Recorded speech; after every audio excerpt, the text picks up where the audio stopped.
Hi, my name is Catherine Schnassi, and I'll be teaching you about angles. First, I'll be teaching you what an angle is. An angle is two rays that share one vertex, and the space between the two rays is the angle. The common vertex of the two rays is also known as the vertex of the angle. An angle doesn't necessarily have to be made of rays. It could be made up of lines or line segments. You may be wondering how to label angles.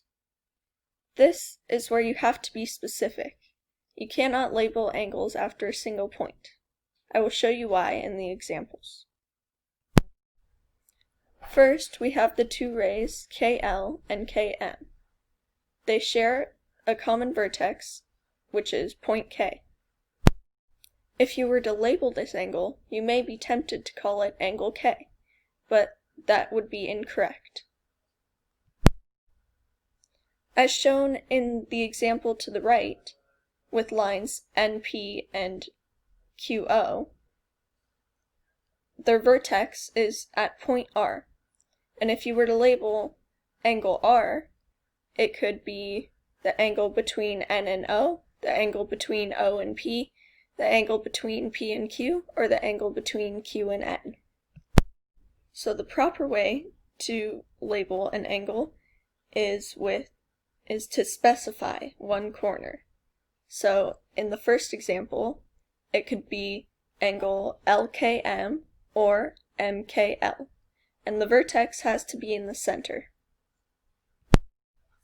In the second example, you could specify any of four angles. You could specify NRO, you could specify ORP, you could specify QRP,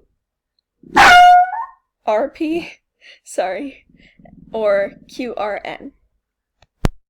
Finally, you may be noticing that angles can be more open or more closed. Angle EFG is more closed than angle ABC. This is how you measure angles.